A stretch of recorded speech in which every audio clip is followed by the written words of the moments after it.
पहलगामच्या हल्ल्यामधील दहशतवादी हासिम मुसा काश्मीरमध्येच साथीदारांसह जंगलामध्ये लपून बसल्याची माहिती। सुरक्षा यंत्रणांकडून शोध सुरू। पाकिस्तानामधल्या सूत्रधारांशी संवाद साधण्यासाठी दहशतवाद्यांकडून अल्ट्रा नावाच्या अत्याधुनिक डिव्हाइसचा वापर, तर जंगलामधील रस्ते शोधण्यासाठी इंटरनेट शिवाय चालणाऱ्या ॲपची मदत।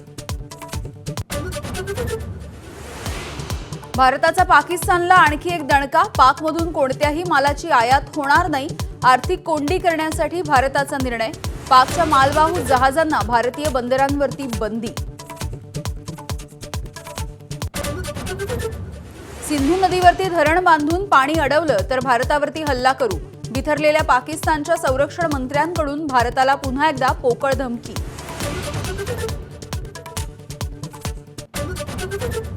भारताने पाकिस्तानवरती हल्ला केल्यास ईशान्येकडील प्रदेश ताब्यात घ्या। बांगलादेशचे माजी लष्करी अधिकारी फजलुर रहमान यांचं वादग्रस्त वक्तव्य।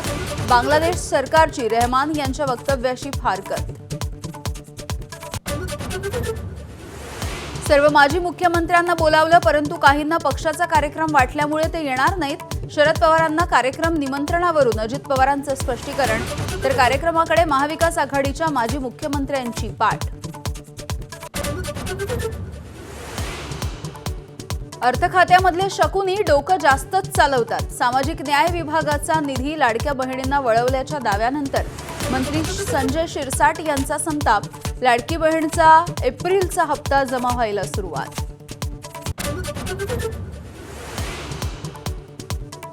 पुण्यामधल्या कार्यक्रमाच्या निमित्त शरद पवार आणि उद्योगपती अदानी यांची भेट। पुणे विद्यापीठाच्या सायन्स अँड टेक्नॉलॉजी पार्कमधील कार्यक्रमामध्ये पवार आणि अदानी एकत्र।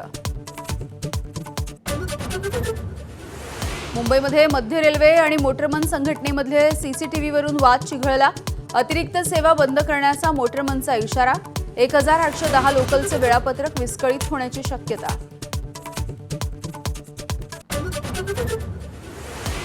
शिर्डीच्या साईबाबा संस्थानाला धमकीचा ईमेल। मंदिर बॉम्बने उडवून देण्याची धमकी।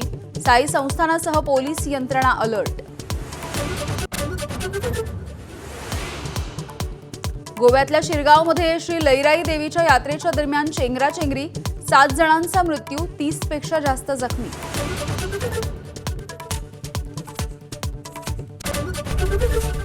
एबीपी माझा, उघडा डोळे बघा नीट।